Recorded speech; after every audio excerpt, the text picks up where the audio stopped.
Yeah, Friday!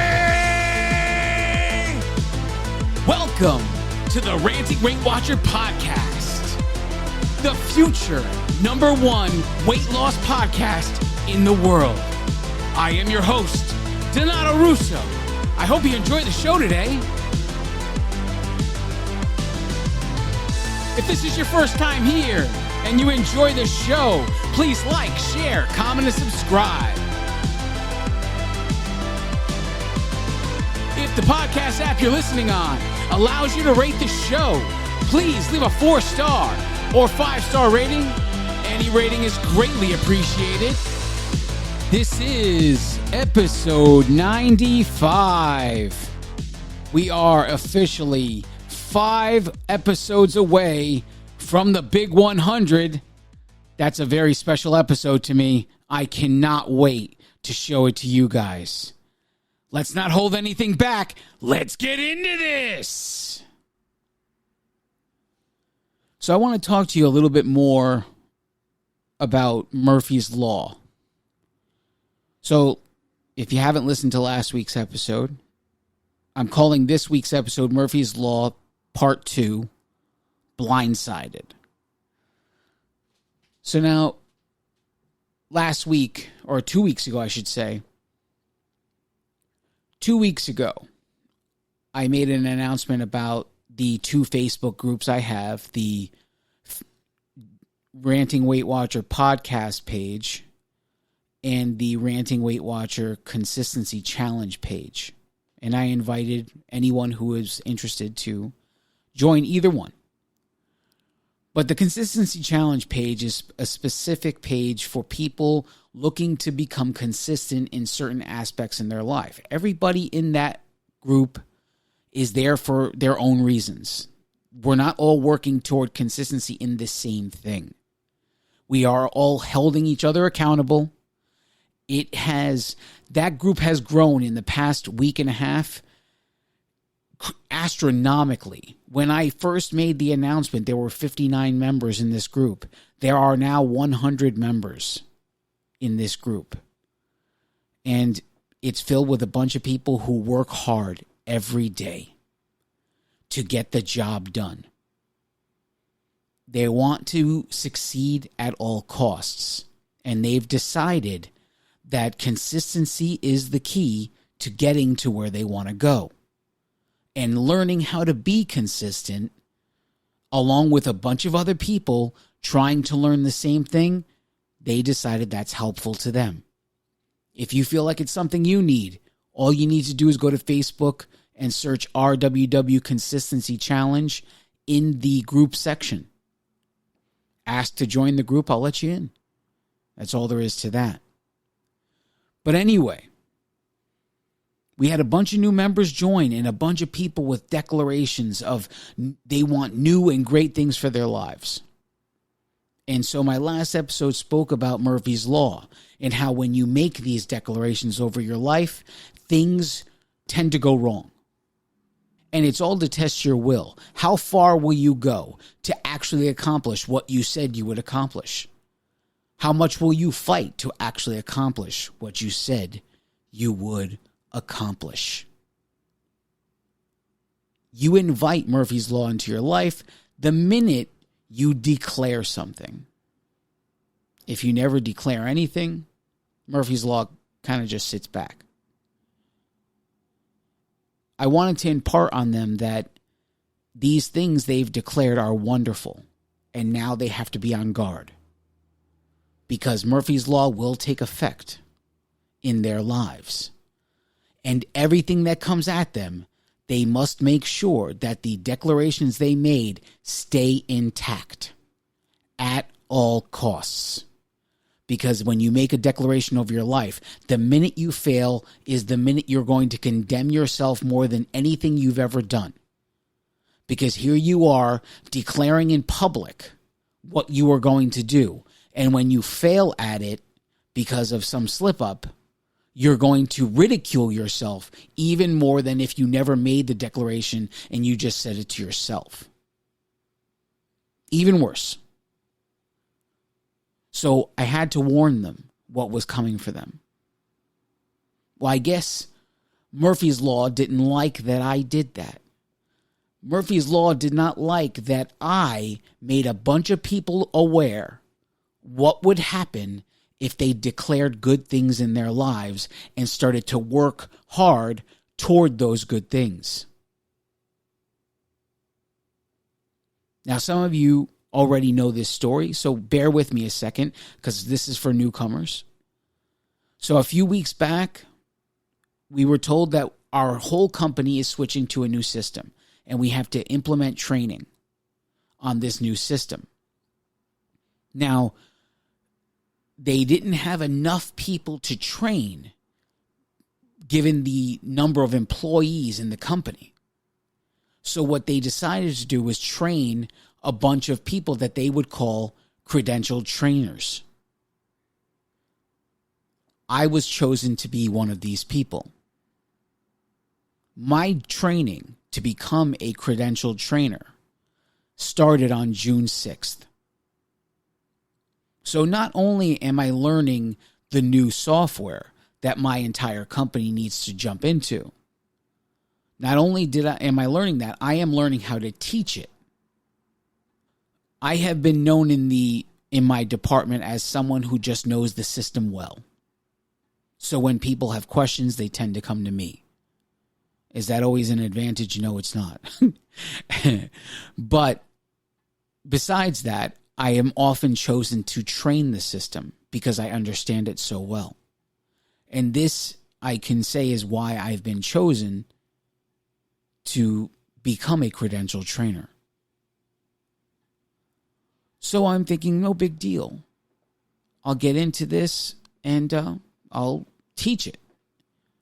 I just had no idea. I mean, I've taught a bunch of people how to use the current system. How different could it be? Here comes Murphy's Law and hits me in a way I never thought even remotely possible. So when they told us what the schedule would be for training, I learned that my hours were basically changing. They were changing from 7:30 to 4 to 8 a.m. to 5 p.m. Now you're like, oh, what's the big deal? When you get out of work at 4 to immediately put your shoes on and go outside for a walk and come back by 5:30, 5:45, not a big deal. But when you're getting out of the house at 5 for that same time period, now you're talking about coming home close to 7, and now you're going to eat dinner at 7. There's no way I was going out after dinner. I mean, how many people eat and then feel like exercising? Let's be honest here. How many people eat dinner and then say, okay, I'm going to exercise? Or I should say, and then say, oh, I really feel like exercising now. How many? I already knew that punching out at 5 p.m., I knew at that moment I would not feel like exercising at 5 p.m. I would be an hour in at that point. There was no way I was going to start an hour late. Just the attitude of sitting at a desk for 9 hours. It's enough to make you insane. And then to go out and go for a walk. So I knew I had to make some protective measures because at all costs, my journey would not be interrupted. There was no way I was going to allow it. So I saw these problems and I said, okay, we're going to exercise in the morning before work. I had been waking up at around 4:30, 4:45 every day. And you may call me insane for this. I'll say that insanity and genius are next door neighbors that borrow each other's sugar. So you can say I'm insane. I'll call myself a genius. So anyway, every night I put 80 ounces of water on my nightstand. And at 4:30, when the alarm goes off on my watch, I get up and I start drinking it. I don't leave the bed. I stay in bed and I just drink 80 ounces of water. I don't stop until I'm done. Once I'm done, I lay down for a few more minutes and then get ready to start my day. Around 5:30, I would get up and start moving, get dressed, do whatever you got to do, get ready to start the day. Then I would go downstairs and have my first breakfast and another 40 ounces of water. So by 7 a.m. when I finish breakfast, I will have drank 120 ounces of water by 7 a.m.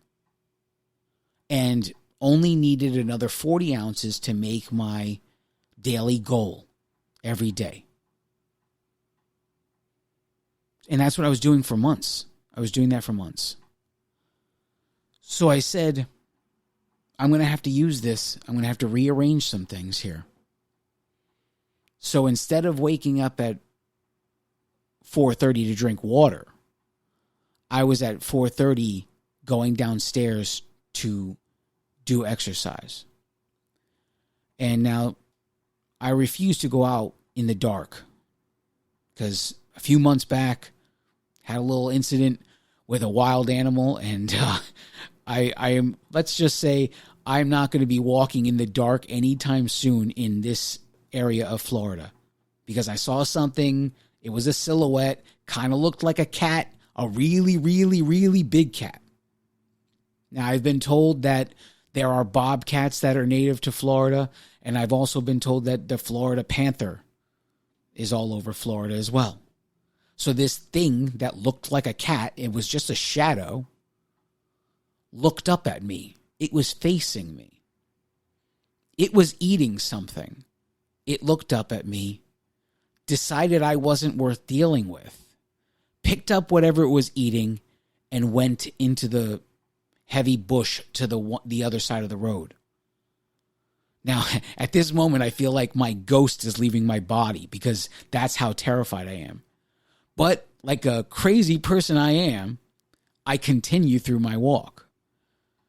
And the sun comes up and I never see the thing again. But I never forgot seeing it, that's for sure. And going to walk in the dark is a much more hesitating experience ever since then. So to make a long story short, I decided to use Leslie Sansone DVDs, which we have. I started with the 3 Mile DVD at 4:30 in the morning.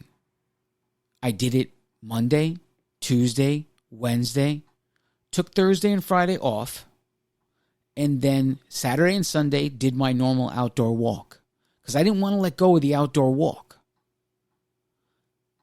This was my plan to counteract my new work schedule, and it went off flawlessly. And I was so proud and I was boastful. I was going to workshops talking about how proud I was that my plan that I had made weeks in advance, when it met with implementation, when it came time to execute, it needed so little adjustment. I was just so proud about how much I anticipated and how much I planned around needing to keep my journey in check. And it went off flawlessly.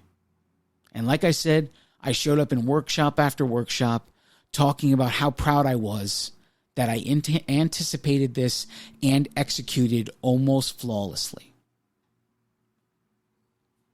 So here comes June 6th, day 1 of training. The woman is teaching us the system. At the same time, she is teaching us how to teach the system. So not only am I learning all the terminology involved with this new system, I am learning how to teach all of the terminology in this new system. And their answer to this is PowerPoint presentations and basically a script. And suddenly my deepest fears from grade school come back to life because I realize that they want me to read this script. Let me tell you something. If I close my eyes, I could see the classroom. I can't see the teacher. I know it was 3rd or 4th grade. I want to say 4th, but it was 3rd or 4th grade.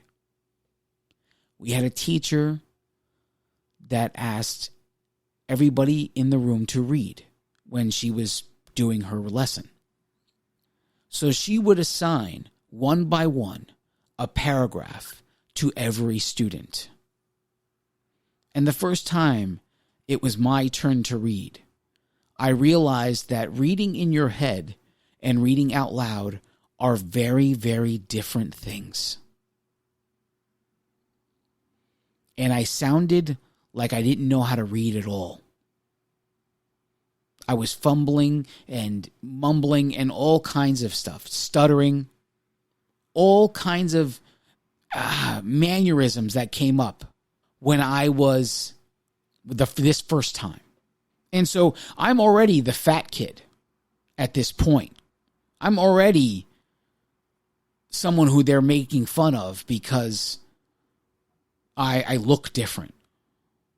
So now I just added a huge weapon to their arsenal.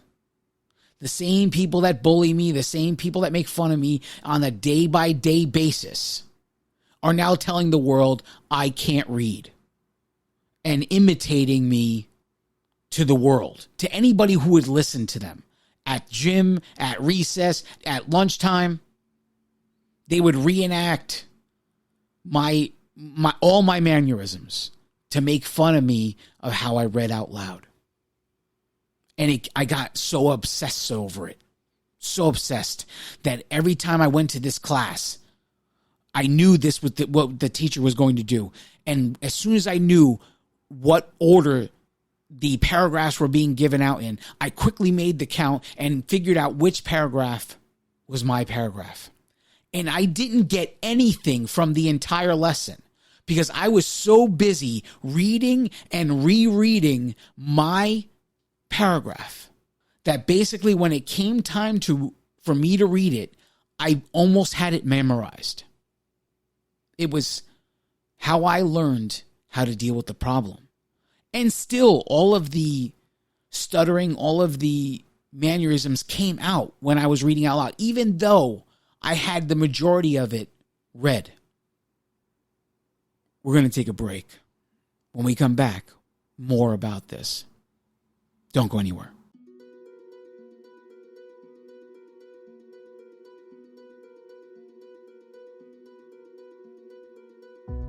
Hello, I'm Donato Russo, and I am the Ranting Weight Watcher.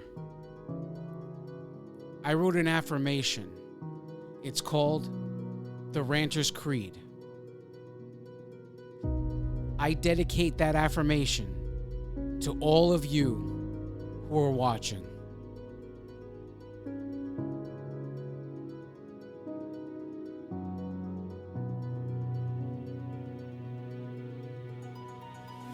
Nothing can stand in your way because you are an unstoppable force.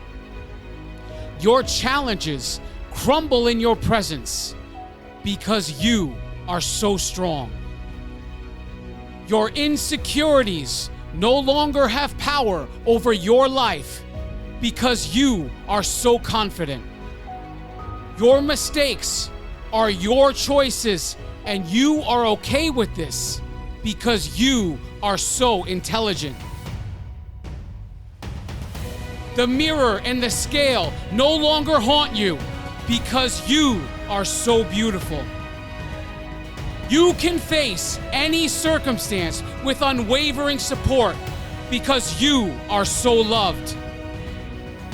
The demons of your past can no longer torment you because you love yourself. All things are possible as long as you believe because God is on your side. You will achieve all of your goals, not if, but when, because you have no boundaries. You are the champion of your story because you do whatever it takes to win. No one can take what you've done away from you because you are the author and the hero of your story. Arise, champion. The victory is yours.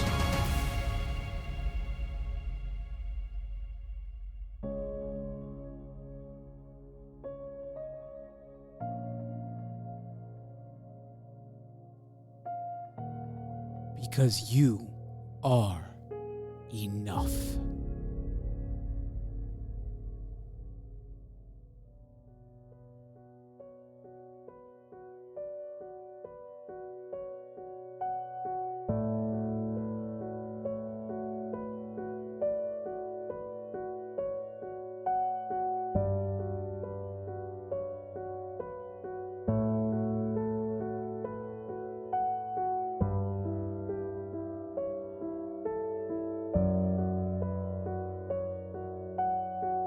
And we are back. Thanks for sticking with me. So before the break, I talked to you about my training for work and what Murphy's Law kind of blindsided me last week. At this point, I was spiraling. Mentally, I was spiraling.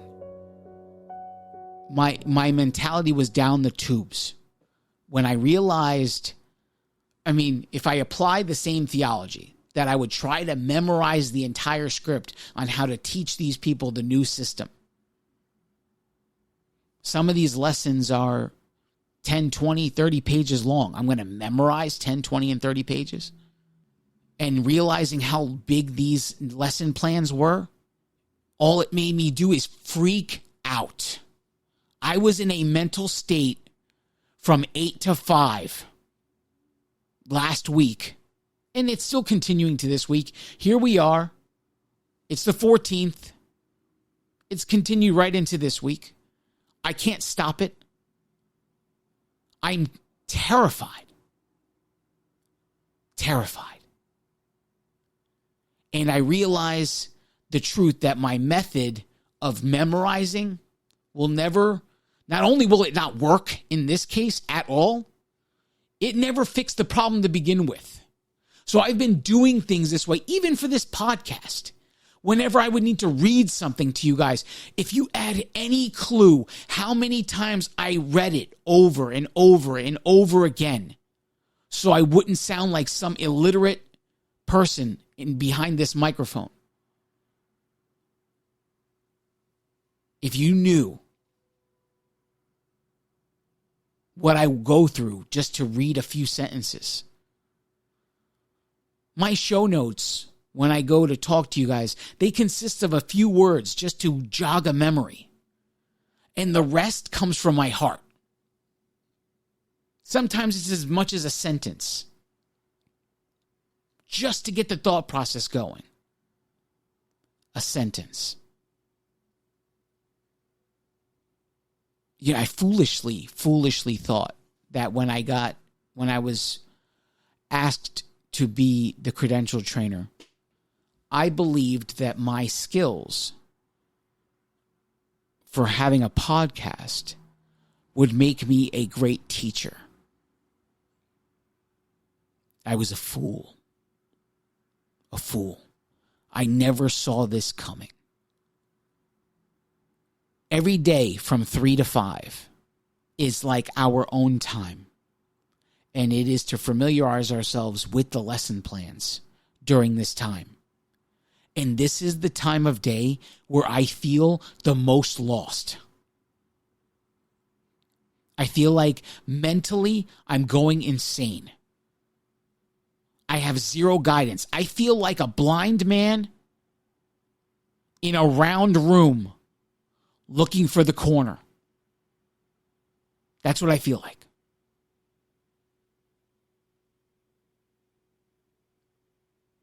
Every day.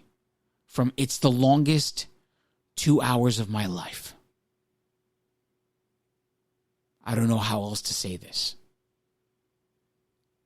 The only thing I can come up with, the only thing I could think, I just don't know if it would be approved. And you know what? I don't know how else to deal with it. Because I have such a fear of this.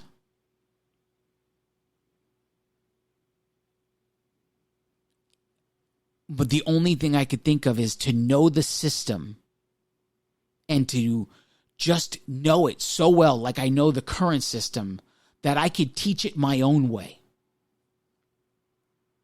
Now, whether or not the people who are training me, because at some point I am going to have to teach a class to the teachers to prove that I can do it. I am not looking forward to this. I'm getting closer and closer to the day at this point where I'm going to have to do this. And I'm getting more and more scared. And every day at 3 o'clock, I'm going out of my mind. And all I keep telling myself is, if I know the system, I won't need the script. But does that fix my problem? This fear of reading aloud has to be dealt with. I mean, how many out there would have turned to food in this moment? You know, it is a testament to everything I have done that I haven't turned to any food. Maybe consistency and how I preach consistency all the time, maybe that has a lot more value than I once previously thought. Maybe because, everything about the consistency challenge is to take aspects of the journey, such as tracking, weighing and measuring, exercising, to take these things and make them as normal, as much a part of your life as brushing your teeth, combing your hair, washing your hair, taking a shower. You want to be able to do those things without thinking. But maybe there's a whole aspect to consistency that I didn't even see. That when you become so consistent in your eating, you can defeat things like emotional eating. Because eating breakfast at 6:30 is just what you do. Eating lunch is just what you do. It doesn't matter because you've planned and you've become so consistent. Maybe this is a thing to destroy emotional eating. Because never once did I ever consider eating to console this moment, to console the mental state I've been in for the last 6 days, 7 days.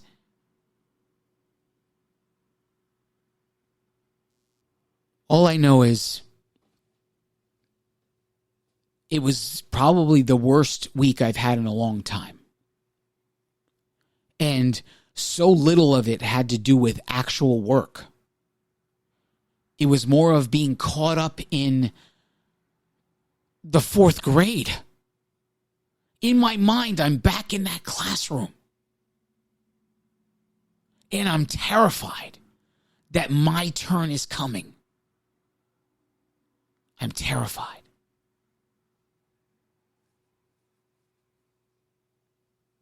Well, the week wasn't all bad. Friday came and went, and it was time for the weekend. I went for my walk Saturday morning, thanking God it was Saturday. Because another day of being in the mental state of what I was going through from 3 to 5 was going to just make me go off the deep end. I woke at, 5:30 in the morning, went for my walk, and I came back and it was time to weigh in, because Saturday is my weigh-in day. And believe it or not, I thought I was going to gain. I had it in my head that I was going to gain last week when I stepped on the scale. So we're talking about June 11th. I'm going to step on the scale.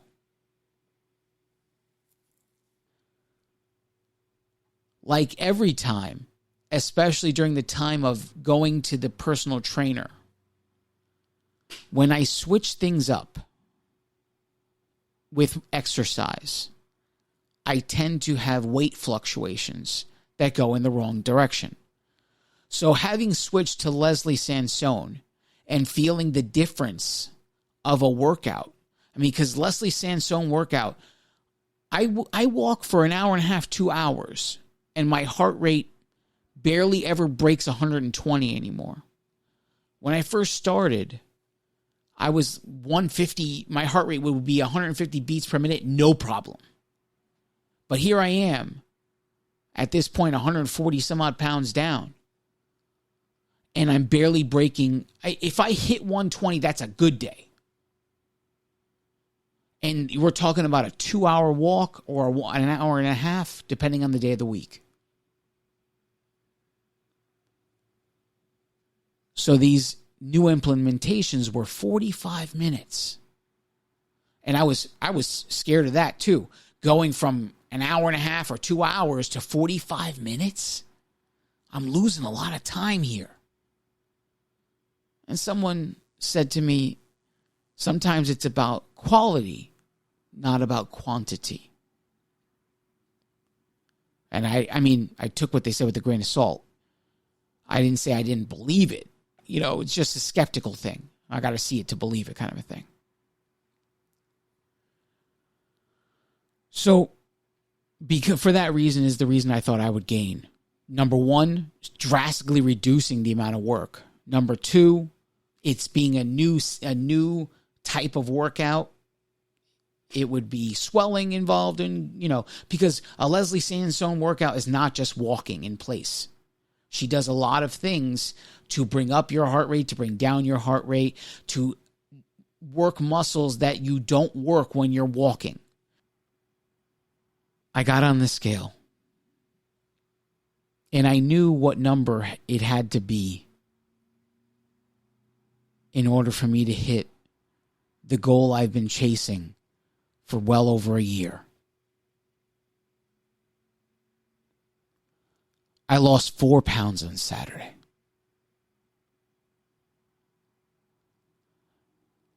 Total lost since January 2019, 150 pounds. Finally, goal met.